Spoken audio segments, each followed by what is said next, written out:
wabarakatuh. Halo Bapak Ibu Guru, jumpa lagi dengan saya Dwi Handayani, CGP Angkatan 6 dari SD Negeri Badas, Kabupaten Sumbawa.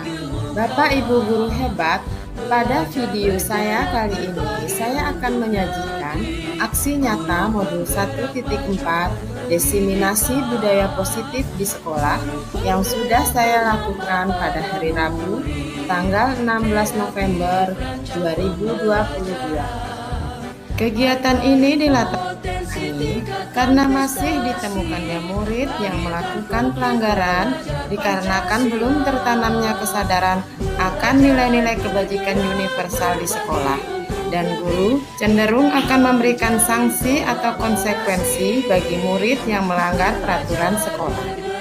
Kegiatan ini bertujuan 1. Untuk menciptakan lingkungan belajar yang positif melalui penanaman budaya positif di sekolah agar murid dapat belajar dengan rasa aman, nyaman, dan bahagia. 2.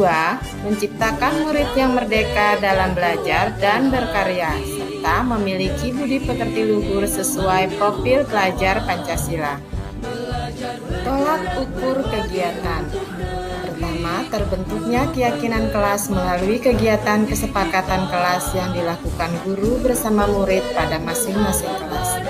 2. Murid mampu menerapkan dan menjalankan keyakinan kelas yang telah dibuat. Lini masa tindakan. 1. Melakukan koordinasi dengan kepala sekolah tentang rencana kegiatan diseminasi budaya positif di sekolah. 2.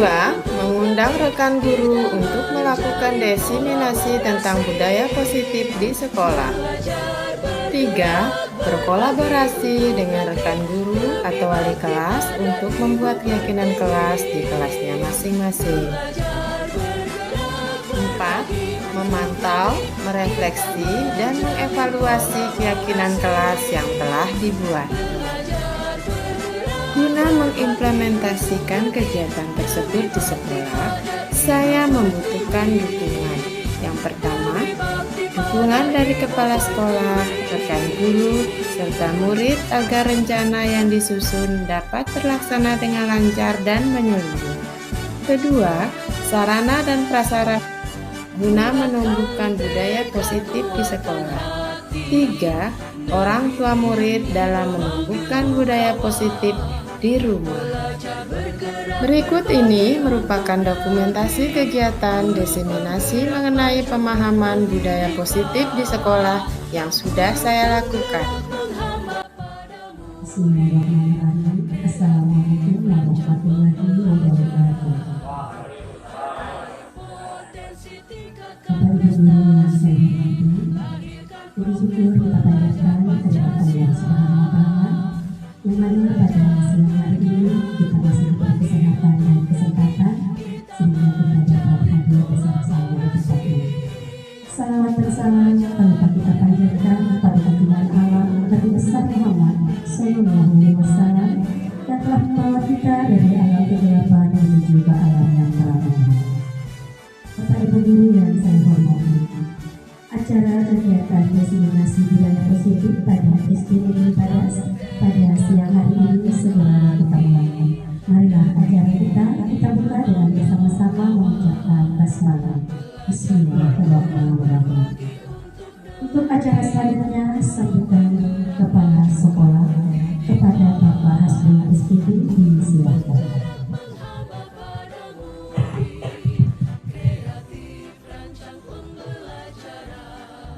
Bismillahirrahmanirrahim. Assalamualaikum warahmatullahi wabarakatuh. Alhamdulillahirrahmanirrahim.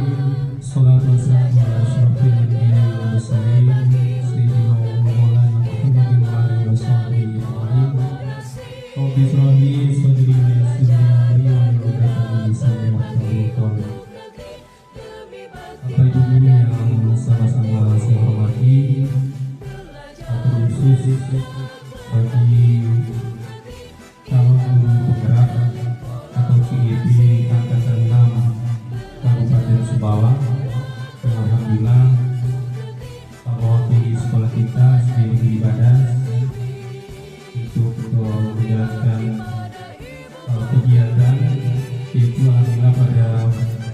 siang hari ini melakukan kegiatan diseminasi berkaitan dengan materi budaya positif pada angkatan ke-6 guru penggerak di Kabupaten Subang. Salawat serta salam tidak lupa kita layangkan kepada junjungan alam Nabi Muhammad Sallallahu Alaihi Wasallam. Semoga kita mendapat syafaat beliau di yaumul qiyamah. Amin ya rabbal alamin.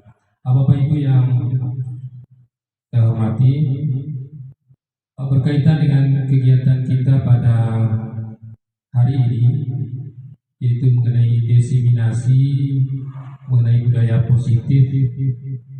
Pada dasarnya budaya positif ini merupakan kegiatan yang sudah berlangsung dari dulu, mungkin secara istilah, dan dikuatkan lagi melalui kegiatan guru penggerak.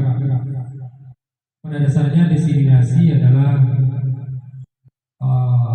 bisa dikatakan salah satu nanti yang menjadi best practice-nya bagi guru penggerak atau praktek baik yang akan ditularkan kepada guru-guru lainnya mengenai apa dan bagaimana nanti akan disampaikan oleh Ibu Dwi Handayani SPDC dalam kegiatan diseminasi pada siang hari ini.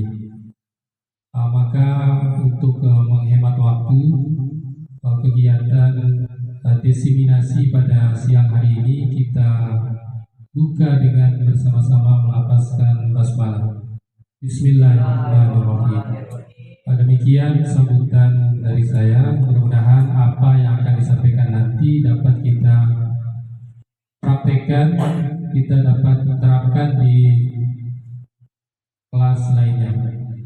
Demikian, wabillahi taufiq wal hidayah. Assalamualaikum warahmatullahi wabarakatuh.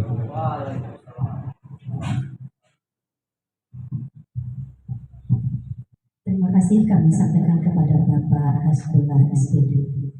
Bapak Ibu Guru yang saya hormati, untuk acara selanjutnya penyampaian materi tentang budaya positif oleh Ibu Dwi Handayani. Disilakan.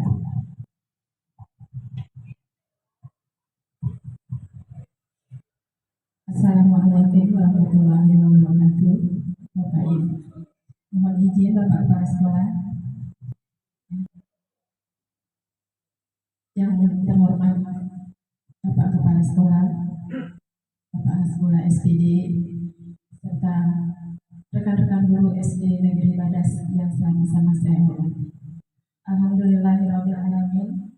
Salatu wassalamu ala asrafil anbiya'i wal mursalin wa ala alihi washabbihi ajma'in, amma ba'du. Bapak Ibu, marilah sama-sama kita panjatkan puji syukur kehadirat Allah Subhanahu wa taala yang mana pada siang hari ini kita masih diberi kesehatan dan kesempatan untuk hadir di ruangan ini guna mengikuti kegiatan diseminasi budaya positif pada SD Negeri Badas yang merupakan salah satu tugas saya sebagai calon guru penggerak. Salam dan salawat tidak lupa pula kita sampaikan kepada junjungan alam Nabi Muhammad SAW yang mana berkat jasa beliau kita semua keluar dari masa kegelapan ke masa yang terang benderang seperti saat ini, dan semoga kelak kita semua akan mendapatkan syafaatnya di yaumil akhir. Amin ya rabbal alamin. Baiklah Bapak Ibu, perlu saya sampaikan bahwa kegiatan ini merupakan salah satu tugas saya sebagai calon guru penggerak kegiatan diseminasi ini. Jadi mohon izin Bapak Ibu guru semua, Bapak Kepala Sekolah, saya berdiri di sini bukan ingin menggurui teman-teman, tapi sekedar ingin berbagi atau sharing tentang apa yang sudah saya pelajari selama saya mengikuti kegiatan pendidikan calon guru penggerak lebih kurang 2 bulan. Bapak Ibu, budaya positif. Budaya positif ini dari segi kata-katanya sudah jelas ya, budaya itu adalah kebiasaan, positif adalah hal yang baik. Nah, budaya positif di sekolah tentunya adalah kebiasaan yang baik yang ingin kita tanamkan kepada siswa kita di sekolah. Nah, sesuai dengan standar pendidikan nasional, lingkungan yang positif sangat diperlukan agar pembelajaran yang terjadi adalah pembelajaran yang berpihak pada murid sebagaimana tertuang dalam standar proses pada Standar Nasional Pendidikan Pasal 12, yaitu pelaksanaan pembelajaran sebagaimana dimaksud pasal 10 ayat 2 huruf D diselenggarakan dalam suasana belajar yang interaktif, inspiratif, menyenangkan, menantang, memotivasi peserta didik untuk berpartisipasi aktif dan memberikan ruang yang cukup bagi prakarsa, kreativitas, kemandirian sesuai dengan bakat, minat, dan perkembangan fisik serta psikologis peserta didik. Nah, bagaimana kita menciptakan atau bisa mendapatkan lingkungan yang positif untuk murid? Nah, tentunya caranya adalah dengan menerapkan budaya positif di sekolah. Bapak Ibu yang kami hormati, nah, dalam hal ini budaya positif dapat diartikan sebagai perwujudan dari nilai-nilai atau keyakinan universal yang diterapkan di sekolah. Nah, keyakinan universal itu seperti apa? Keyakinan universal adalah keyakinan yang kita percayai, yang baik, yang positif, yang bisa kita terapkan di sekolah, yang biasa, yang sudah kita terapkan di sekolah. Misalnya saja seperti budaya kebiasaan, ya, budaya itu tadi kebiasaan untuk berlaku hidup bersih, menjaga lingkungan, kemudian disiplin, kemudian bersikap baik, sopan santun, itu semua adalah budaya positif yang kita tanamkan di sekolah. Latar belakang budaya positif itu sendiri adalah suasana positif yang mendukung dalam menciptakan pembelajaran yang kondusif. Karena dengan suasana yang positif, murid dan guru akan menemukan suatu kondisi pembelajaran yang menyenangkan, sehingga proses pembelajaran dapat berjalan tanpa adanya suatu beban, tapi suatu kebutuhan. Suasana positif juga akan membantu menggerakkan moral yang positif bagi murid, sehingga karakter murid tidak hanya terbentuk dari akademik atau intelektualnya saja, tapi juga dari lingkungan yang ada. Lalu apa pentingnya budaya positif? Jadi budaya positif ini penting kita tanamkan di sekolah kita.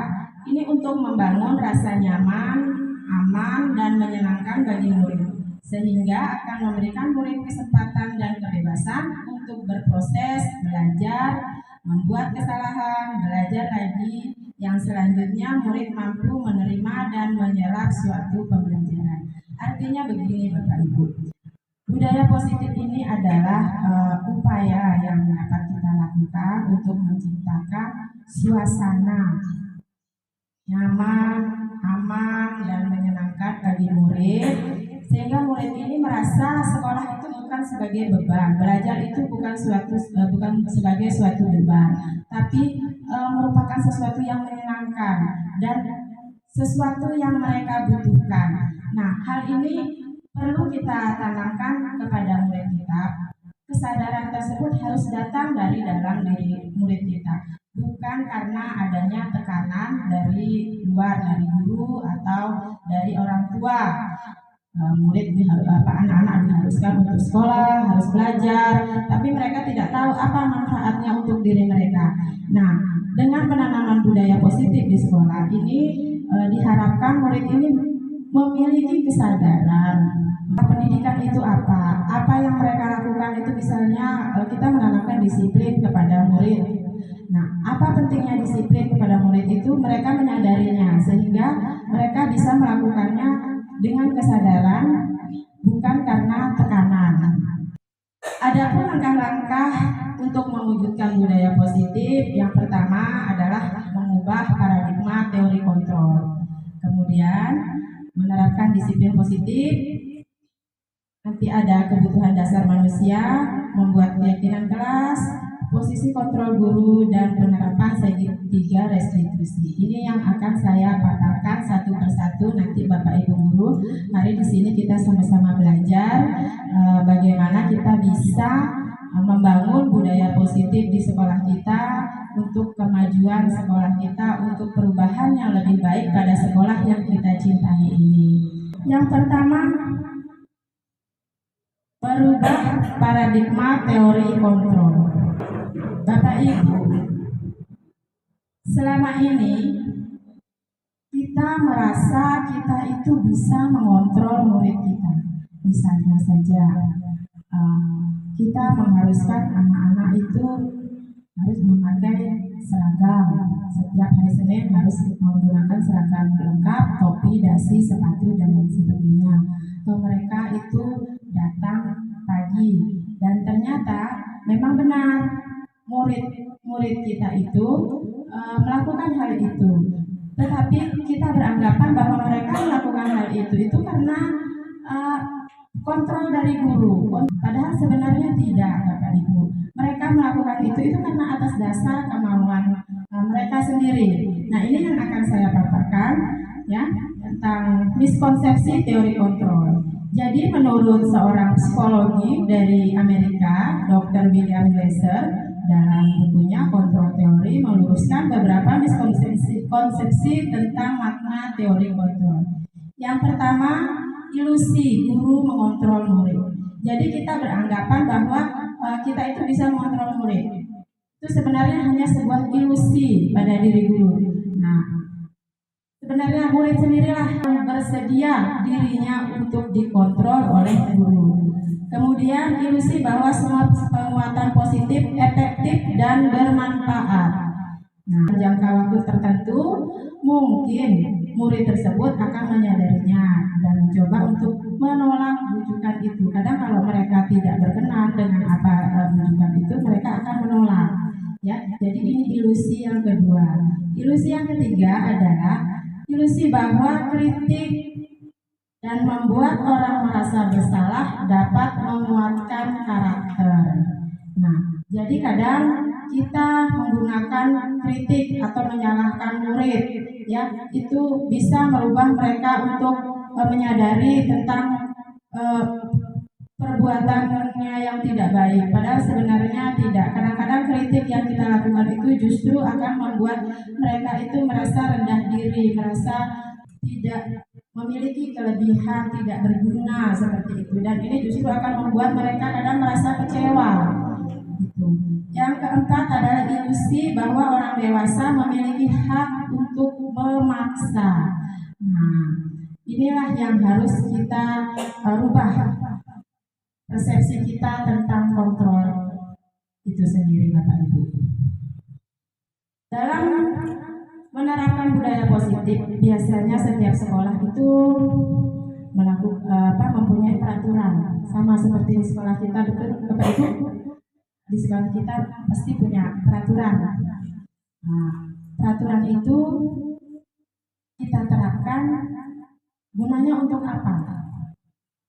Apa tujuannya? Untuk mendisiplinkan murid. Ya, terima kasih Ibu Masita untuk mendisiplinkan murid.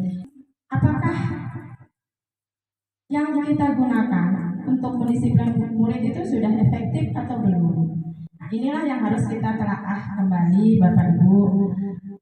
Apakah cara-cara kita ini sudah benar, sudah tepat? Apakah hal yang kita lakukan ini sudah bisa dilaksanakan oleh murid sepenuhnya atau tidak? Inilah yang perlu kita telaah, Bapak Ibu. Nah, Bapak Ibu, berbicara masalah disiplin, saya ingin menguraikan sedikit tentang makna disiplin. Nah, disiplin itu artinya belajar. Makna asal kata ini berkonotasi dengan disiplin diri dari murid. Ya, ini menurut Socrates dan Plato. Disiplin diri membuat orang menggali potensinya menuju sebuah tujuan dan apa yang dia hargai. Budaya kita, disiplin berubah maknanya menjadi suatu yang dilakukan seseorang pada orang lain untuk mendapatkan kepatuhan atau mengontrol. Padahal sebenarnya disiplin diri itu membuat orang menggali potensinya menuju sebuah tujuan apa yang dia hargai. Nah, kecenderungan yang ada pada diri kita, pada masyarakat kita, ya umumnya menghubungkan kata disiplin itu dengan ketidaknyamanan, dengan peraturan peraturan, dengan keharusan. Nah, kalau anak-anak yang melanggar disiplin tentunya akan mendapatkan sanksi, akan mendapatkan hukuman. Nah, sedangkan anak-anak yang bersikap baik itu akan mendapatkan reward. Nah, apakah hukuman, kemudian penghargaan ini benar-benar efektif untuk menegakkan atau menanamkan disiplin pada diri murid? Ya. Padahal sebenarnya disiplin itu mestinya harus datang dari dalam diri murid itu sendiri. Jadi ini murid harus memiliki motivasi dari dalam dirinya. Nah, ada 3 teori motivasi perilaku manusia, Bapak Ibu. Ini yang berasal dari luar dan dari dalam. Nah, yang pertama untuk menghindari ketidaknyamanan atau hukuman. Ini motivasi yang pertama. Ini misalnya dia berpikir begini, apa yang terjadi? Murid berpikir, apa yang terjadi kalau saya datang terlambat? Nah, dia tahu konsekuensinya, mungkin dia akan mendapatkan hukuman. Nah, ini motivasi yang pertama. Nah, motivasi ini berarti motivasi yang berasal dari luar atau motivasi eksternal. Dan yang kedua adalah untuk mendapat imbalan dari orang lain atau institusi.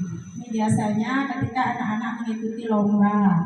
Nah, ini motivasi anak-anak mengikuti lomba itu apa? Biasanya ingin mendapatkan juara, kemudian mendapatkan hadiah. Ini juga adalah motivasi eksternal. Dan yang ketiga adalah untuk menghargai diri sendiri. Nah, motivasi ini adalah motivasi dari dalam atau motivasi internal. Untuk menghargai diri sendiri ini maksudnya seperti ini, murid memiliki kesadaran, saya itu ingin menjadi orang yang seperti apa di masa depan. Saya ingin menjadi anak yang bagaimana. Ini adalah motivasi dari dalam. Motivasi inilah yang dibutuhkan di dalam penerapan budaya positif. Jadi, jika anak memiliki motivasi dari dalam dirinya, berarti dia memiliki kesadaran pada dirinya, dia akan melakukannya dengan senang hati. Dan ini motivasi dari dalam ini bisa berlangsung lama. Sedangkan motivasi pertama dan kedua, motivasi yang berasal dari luar atau eksternal, ini sifatnya hanya sementara. Jadi dia hanya melakukan sesuatu itu hanya karena dia menghindari hukuman atau hanya supaya mendapatkan hadiah. Kalau sudah mendapatkan hadiah atau maka dia akan berhenti untuk melakukan hal itu. Kemudian apa makna disiplin positif? Disiplin positif merupakan unsur utama dalam terwujudnya budaya positif yang kita cita-citakan di sekolah kita. Jadi tujuan dari disiplin positif adalah menanamkan motivasi pada murid-murid kita, yaitu untuk menjadikan orang yang mereka ingin menjadi seperti apa dan menghargai dirinya sendiri dengan nilai-nilai yang mereka percaya. Ketika murid-murid kita memiliki motivasi tersebut, mereka telah memiliki motivasi intrinsik yang berdampak jangka panjang. Motivasi yang tidak akan terpengaruh pada adanya hukuman atau hadiah. Jadi mereka menyadari apa yang dia lakukan itu adalah untuk kebaikan dirinya. Jadi tidak mengharapkan hadiah, tidak mengharapkan pujian. Itu adalah motivasi intrinsik. Atau mereka melakukannya bukan karena takut dihukum, tapi menyadari bahwa mereka memang harus melakukan itu. Itu adalah satu kebutuhan bagi mereka. Itu. Nah, mereka dengan adanya motivasi intrinsik ini, mereka akan tetap berperilaku baik, berlandaskan nilai-nilai kebajikan yang mereka percayai, karena mereka ingin menjadi orang yang menjunjung tinggi nilai-nilai yang mereka hargai tersebut, atau untuk mencapai suatu tujuan yang mulia. Bapak Ibu, disiplin positif ini merupakan suatu cara penerapan disiplin tanpa kekerasan dan ancaman, yang dalam praktiknya melibatkan komunikasi tentang perilaku yang efektif antara guru dan murid. Jadi dalam penerapan disiplin positif, guru hendaknya tidak melakukannya dengan ancaman atau kekerasan, tetapi lebih kepada menanamkan kesadaran kepada diri murid tersebut. Dalam penerapan disiplin positif ini, murid diajarkan untuk memahami konsekuensi dari perilaku mereka. Selain itu, disiplin positif juga mengajarkan murid tanggung jawab serta rasa hormat dalam berinteraksi dengan lingkungannya.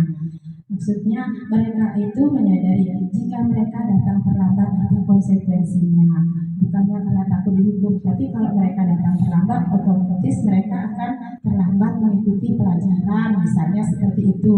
Kalau mereka terlambat mengikuti pelajaran, berarti mereka tertinggal dengan penjelasan guru yang sudah disampaikan. Nah, kalau mereka sudah tertinggal dengan penyampaian penjelasan guru, tentu mereka tidak akan memahami apa yang sudah disampaikan oleh guru tersebut. Nah, ini kesadaran-kesadaran berpikir seperti inilah yang ingin kita tanamkan pada disiplin positif tersebut. Jadi, disiplin positif itu dapat disimpulkan merupakan salah satu cara penerapan disiplin yang bertujuan menumbuhkan kesadaran serta memberdayakan murid untuk melakukan sesuatu tanpa sogokan. Nah, misalnya berupa hadiah-hadiah seperti itu, kemudian ancaman maupun hukuman. Lalu bagaimana menerapkan disiplin positif? Nah, di sini saya sudah membuat catatan. Ada 4 yang bisa kita lakukan untuk menerapkan disiplin positif. Yang pertama, murid harus dihargai dan dihormati. Meskipun memiliki perbedaan dengan yang lain, baik dari fisik maupun kemampuan atau latar belakang keluarga, suku, ras, agama, dan golongan, murid itu harus tetap kita hormati dan kita hargai. Kita sama ratakan perlakuannya dengan murid-murid yang lain. Ketika murid itu merasa dihargai, dihormati oleh guru, ada perasaan tentu mereka akan merasa senang. Nah, perasaan senang ini kan merupakan satu perasaan yang positif, bukan begitu Bapak Ibu? Nah, yang kedua, siswa harus merasa aman, baik secara fisik maupun psikologis, agar murid dapat belajar dengan tenang. Jadi, aman di sini merasa aman dari misal tindakan-tindakan kekerasan baik yang dilakukan oleh guru maupun oleh teman-temannya. Jadi kalau mereka merasa aman, saya di sekolah belajar nanti saya tidak ada yang ganggu. Nah, mereka akan datang ke sekolah dengan perasaan yang aman. Kemudian yang ketiga, menjalin kedekatan dan rasa kekeluargaan di antara seluruh warga sekolah. Nah, yang perlu kita ingat kembali, sekolah ini kan ibaratnya satu keluarga besar, ya, di mana pasti ada orang tua dan anak-anak. Nah, guru di sini berperan sebagai orang tua kedua bagi murid di sekolah, dan teman-temannya adalah saudara bagi mereka, sehingga harus saling menghormati, harus disayangi, dijaga, dan dilindungi. Yang keempat, menumbuhkan keinginan atau motivasi untuk terus belajar, maju, dan berkembang bersama. Inilah cara bagaimana kita menerapkan disiplin positif di sekolah. Bapak Ibu, setiap perilaku manusia itu pasti memiliki alasan dan tujuan. Nah, biasanya ini didorong oleh satu kebutuhan. Untuk membangun budaya positif dalam lingkungan yang aman seperti itu, kita harus memahami kebutuhan dasar yang melatar belakangi perilaku murid. Ya. Ada 5 kebutuhan dasar manusia. Nah, kebutuhan dasar manusia inilah yang mempengaruhi setiap perilaku manusia, termasuk perilaku murid. Menurut Dr. William Webster, ini psikiater dari Amerika, menyatakan bahwa seluruh perilaku manusia itu didasari karena suatu tujuan, yaitu untuk memenuhi kebutuhan dasarnya. Nah, ada 5 kebutuhan dasar manusia. Yang pertama adalah kebutuhan dasar bertahan hidup. Kebutuhan dasar bertahan hidup ini terkait dengan kesehatan, makanan, tempat tinggal, pakaian, dan merasa aman. Bayangkan saja Bapak Ibu, jika murid kita datang ke sekolah, kebutuhan dasarnya akan makanan atau kesehatan tidak terpenuhi. Mereka datang ke sekolah dengan perut yang kosong misalnya. Apa yang akan mereka lakukan di sekolah? Bisa saja mereka itu nanti tertidur di sekolah karena lapar, atau bahkan lebih buruk lagi, bisa saja murid tersebut mengambil makanan temannya. Kebutuhan yang kedua adalah kebutuhan merasa diterima. Itu kebutuhan akan kasih sayang, perhatian, dan perlakuan yang sama. Nah, sebagai pendidik, kita harus bisa memberikan kebutuhan dasar akan kasih sayang ini kepada murid-murid kita. Nah, kita dapat memberikan perhatian yang sama kepada setiap murid, meskipun mereka memiliki perbedaan dengan teman-temannya yang lain, baik dari segi fisik atau barangkali intelijensinya, latar belakang budayanya, agama, dan sebagainya. Kebutuhan dasar yang ketiga adalah kebebasan. Kebebasan ini terkait dengan kesempatan membuat pilihan, menyuarakan pendapat, memberi kesempatan untuk mencoba hal-hal baru. Nah, setiap orang membutuhkan kebebasan untuk menyampaikan pilihan-pilihan mereka, menyampaikan pendapat-pendapat mereka. Begitupun dengan murid. Dan kebutuhan yang keempat adalah kebutuhan akan kesenangan. Ini terkait dengan kesenangan murid untuk belajar, menikmati apa yang dilakukan, serta berkonsentrasi tinggi melakukan hal yang disenangi. Nah, kalau murid itu misalnya senang, dia memiliki kesenangan menyanyi atau menggambar. Sebagai guru, kita harus berusaha untuk memenuhi kebutuhan dasar mereka akan kesenangan ini. Bagaimana caranya? Kita memadukan suatu pembelajaran yang dapat mengakomodir kebutuhan murid akan kesenangan ini. Dan kebutuhan dasar yang kelima yaitu penguasaan. Ini terkait merasa kompeten, merasa diakui pencapaian dan keterampilannya, didengarkan, kemudian memiliki pengaruh serta harga diri. Nah, contohnya misalnya penguasaan ini, murid yang memiliki kemampuan misal di bidang olahraga, sepak bola misalnya. Nah, guru perlu memberikan pengakuan kepada murid akan kelebihannya ini. Jangan hanya selalu melihat pada hal-hal negatif yang dimiliki murid. Jadi murid itu membutuhkan hal ini, pengakuan akan pencapaian yang sudah dia lakukan. Nah, jika murid ini merasa dihargai, mereka tentunya akan merasa senang, merasa nyaman berada di sekolah.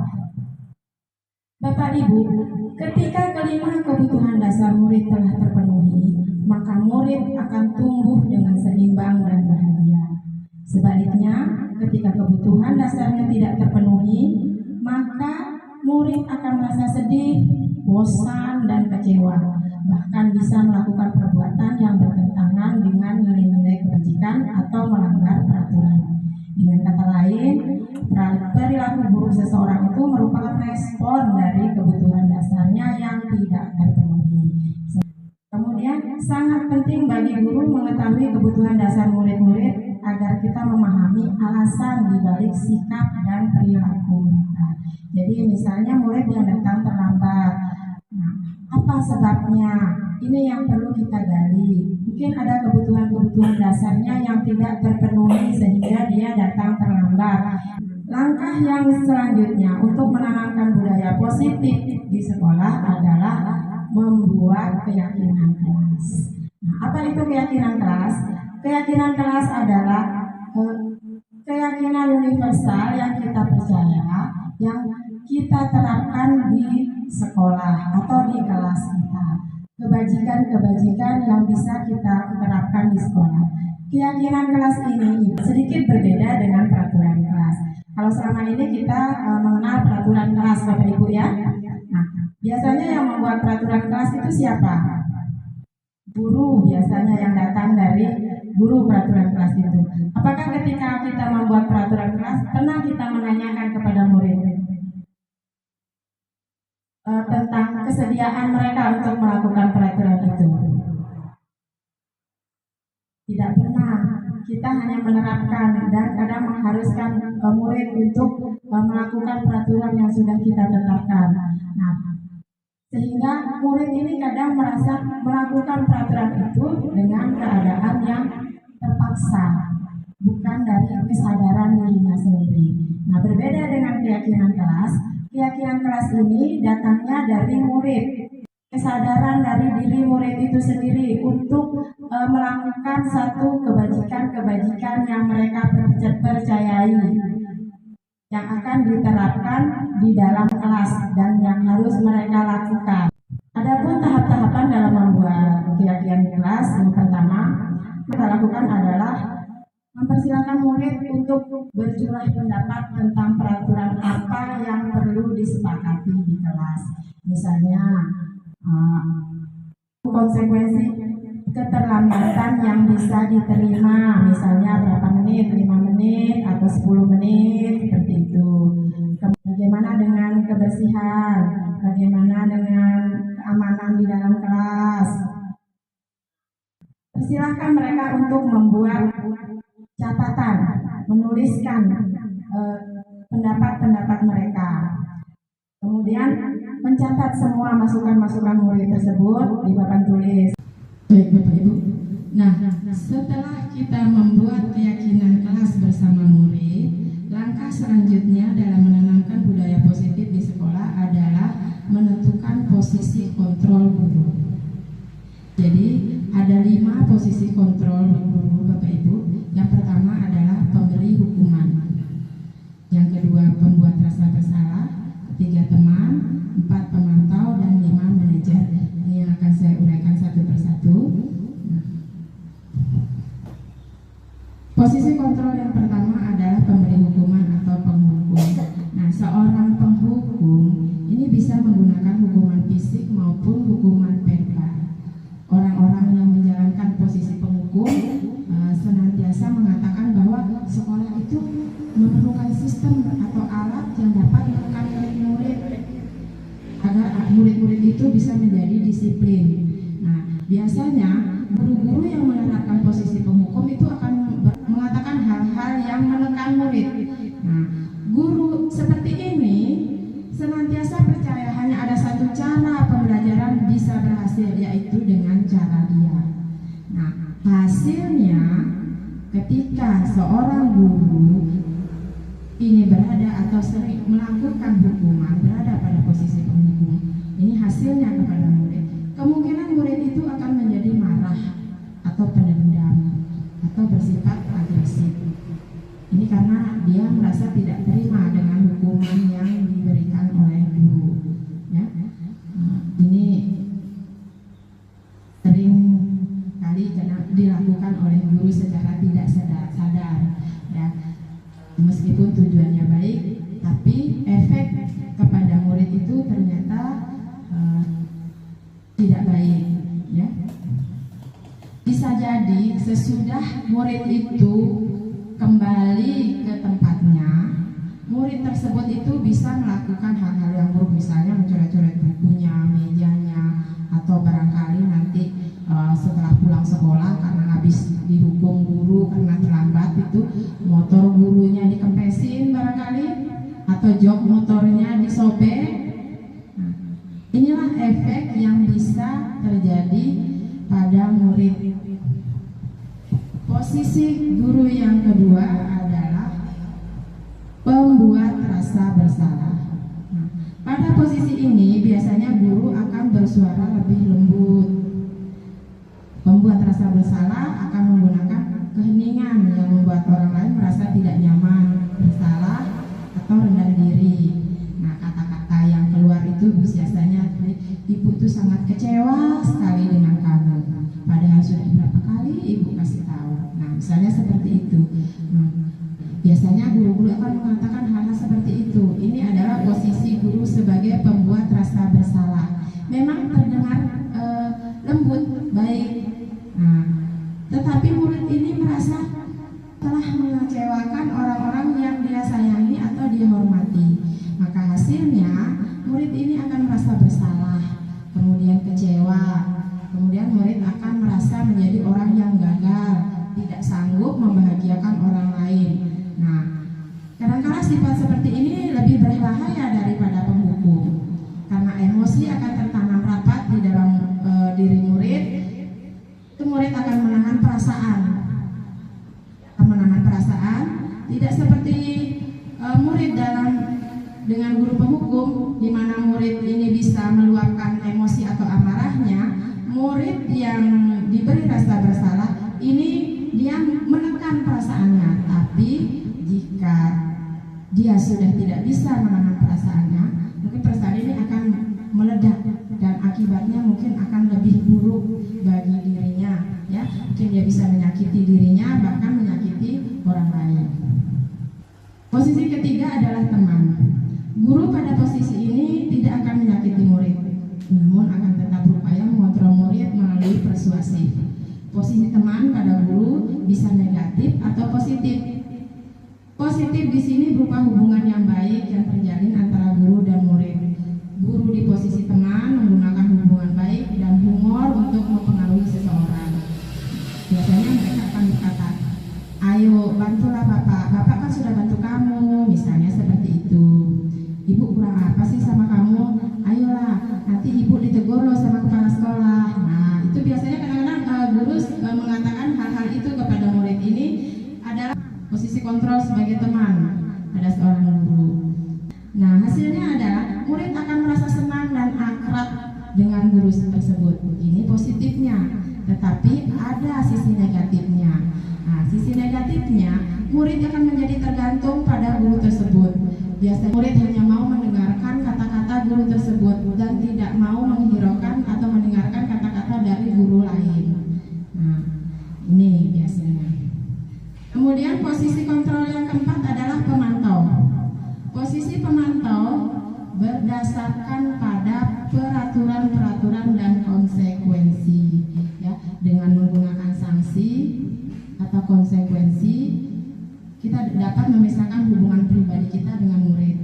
Nah, sebagai seseorang yang menjalankan posisi pemantau, biasanya pertanyaan yang diajukan guru itu seperti ini: "Kamu tahu tidak masuk sekolah peraturannya bagaimana?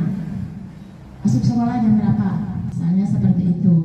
Seorang pemantau ini sangat mengandalkan perhitungan, catatan dan data yang dapat digunakan sebagai bukti dari perbuatan seorang murid.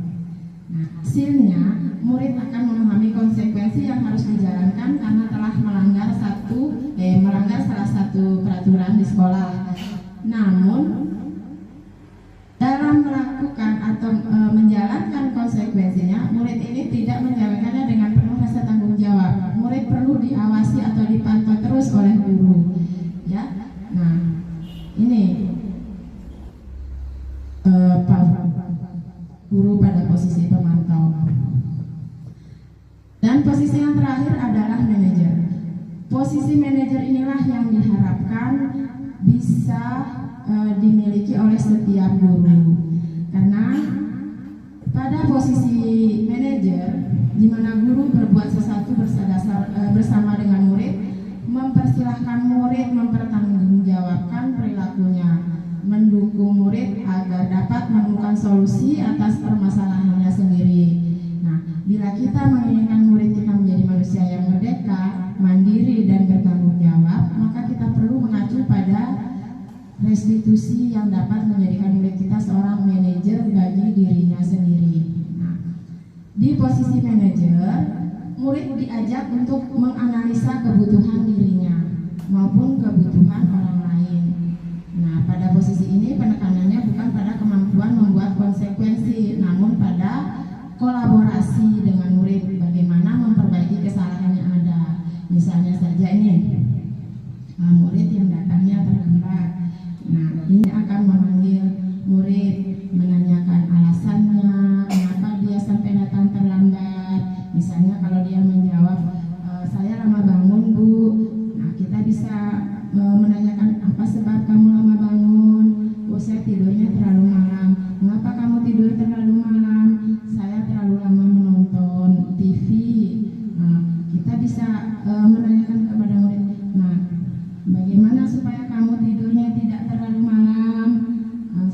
Nanti ini murid akan mencari solusinya sendiri, bagaimana dia supaya tidak tidur terlalu malam sehingga dia terlambat bangun. Mungkin murid akan menjawab, saya tidak tidur malam-malam Bu, supaya saya bisa bangun pagi. Nah, ini kan berarti murid sudah mendapatkan solusinya sendiri. Seperti itulah posisi manajer kira-kira Bapak Ibu. Jadi pada posisi manajer itu guru dan murid ini berkolaborasi untuk mencari solusi dari permasalahan yang dilakukan atau yang dihadapi oleh murid. Tugas seorang manajer bukan untuk mengatur perilaku murid. Kita bertugas membimbing murid untuk dapat mengatur dirinya. Jadi dari 5 posisi kontrol seorang guru adalah pencapaian posisi manajer yang kita inginkan atau kita harapkan. Nah, dalam menjadikan atau menempatkan diri kita sebagai manajer, Bapak Ibu, kita melakukan yang namanya restitusi. Nah, apa itu restitusi? Restitusi adalah proses menciptakan kondisi bagi murid untuk memperbaiki kesalahan mereka, sehingga mereka bisa kembali pada kelompok mereka dengan karakter yang lebih kuat. Restitusi juga merupakan proses kolaboratif yang mengajarkan murid untuk mencari solusi atas masalah mereka dan membantu murid berpikir tentang orang seperti apa yang mereka ingin menjadi atau tujuan mulia dan bagaimana mereka harus memperlakukan orang lain. Ini menurut Gosen tahun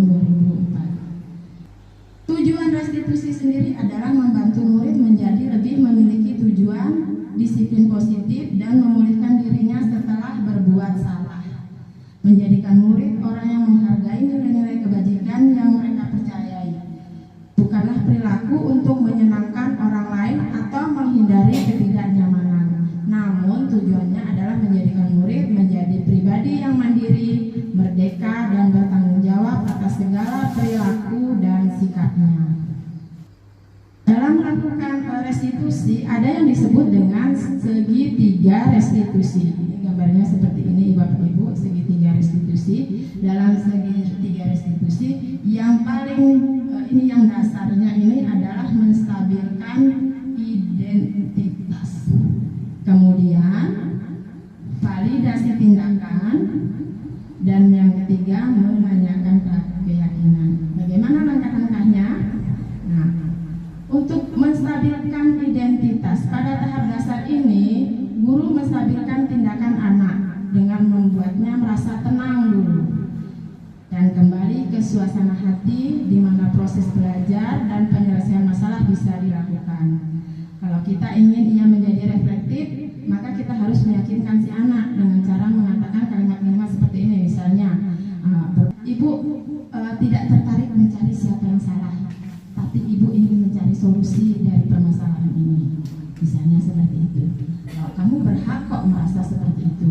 Misalnya saja nih, ada anak yang bertengkar. Ini dia bertengkar, kemudian kita panggil. Misal kita tanya, kenapa kamu bertengkar dengan si A? Mungkin di situ anak akan menyampaikan alasannya mengapa dia melakukan perbuatan itu.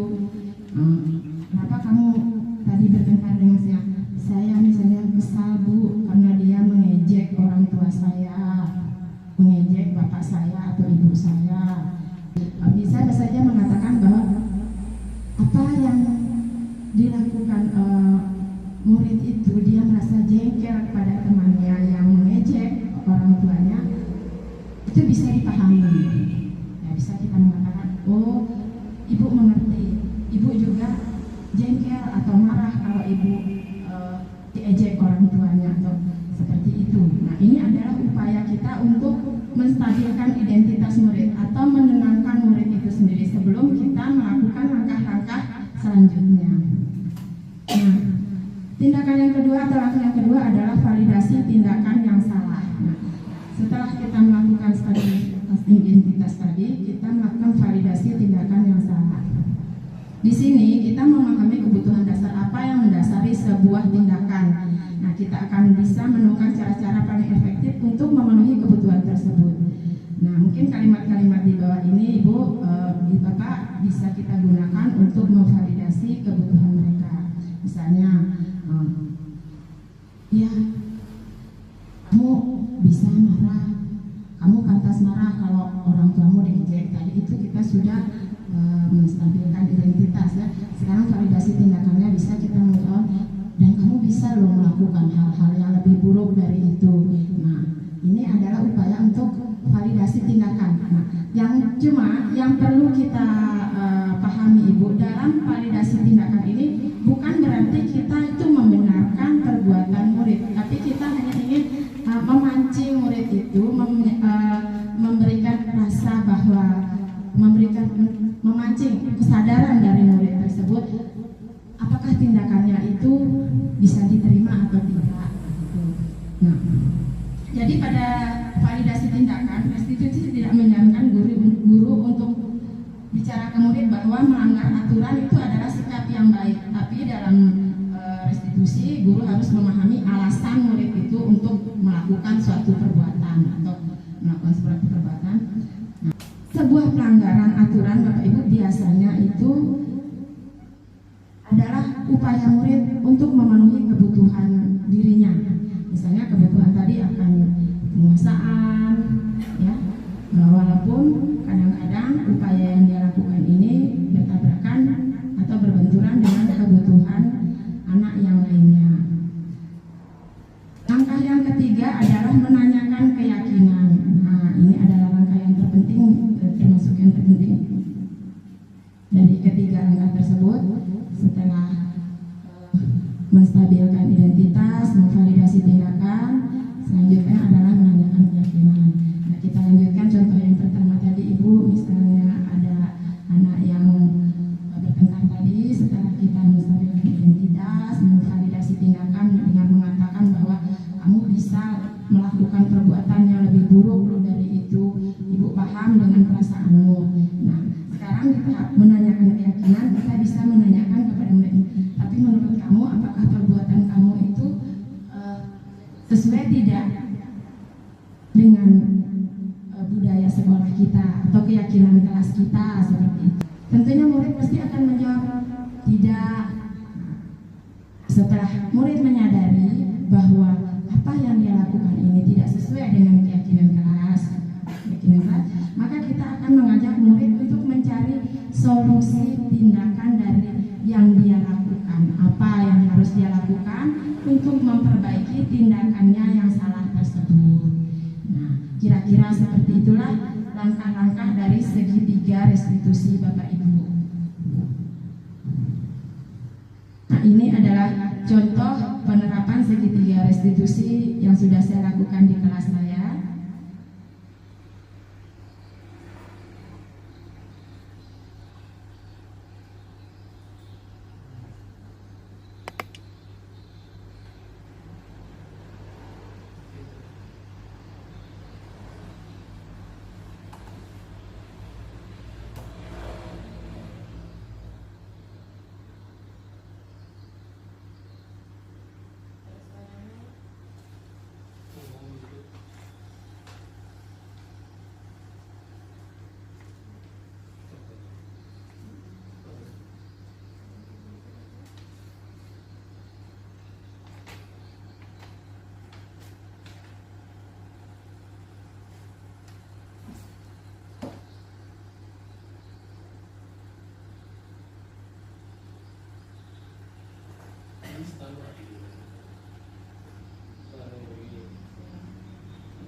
Ya, kira-kira seperti inilah Bapak Ibu kegiatan restitusi yang saya lakukan di dalam kelas saya. Nah, Bapak Ibu bisa mencobanya nanti di kelas Bapak Ibu masing-masing.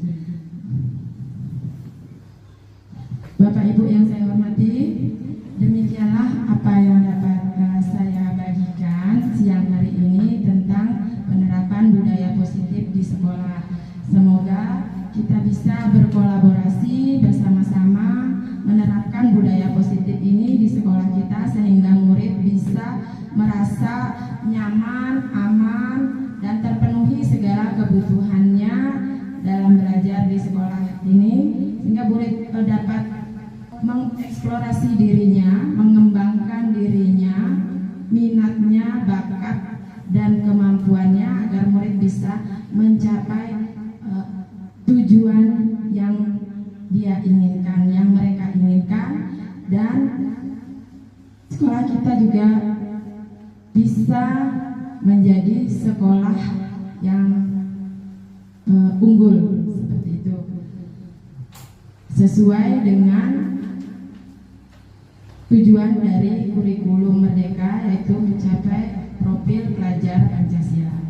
Demikian Bapak Ibu, saya akhiri dengan ucapan terima kasih, mohon maaf yang sebesar-besarnya apabila dalam penyampaian saya tadi terdapat beberapa kesalahan. Ucapkan Assalamualaikum warahmatullahi wabarakatuh.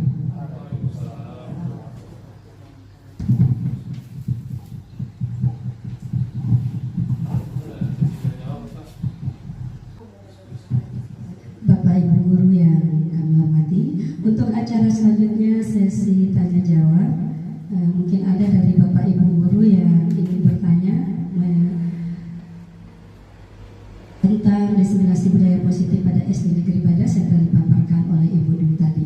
Ya, kami silakan Pak Ari, silakan.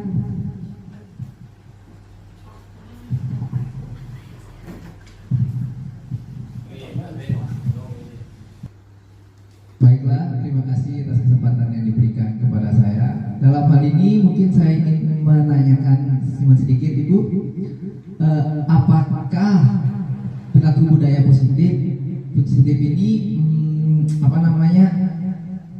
mempengaruhi, dan apakah mempengaruhi dari karakter siswa atau bagaimana? Itu pun maksudnya dari kelas rendah pun dan ke kelas tinggi, apakah ada tingkatannya dalam yang dijelaskan tadi itu?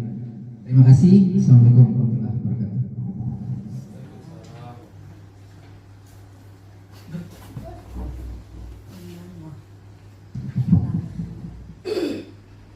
Baik, terima kasih Pak Ari. Apakah ada tingkatan perbedaan budaya positif yang perlu ditanamkan dari kelas rendah ke kelas tinggi, seperti itu maksudnya Pak Ari ya? Baik, terima kasih, saya akan coba menjawab ini. Nah, budaya positif ini sebenarnya tidak ada perbedaan penerapannya antara kelas rendah sampai ke kelas tinggi. Jadi justru budaya positif ini perlu kita tanamkan mulai dari kelas rendah, supaya mereka memiliki kesadaran dari dalam dirinya sendiri, motivasi dari dalam dirinya sendiri untuk melakukan kebaikan-kebaikan atau melakukan hal-hal positif dari sejak dini hingga mereka besar. Jadi kebiasaan ini apabila sudah tertanam dari kecil, maka kebiasaan ini akan terus berlanjut hingga mereka dewasa nanti. Seperti itu Pak Ari. Terima kasih.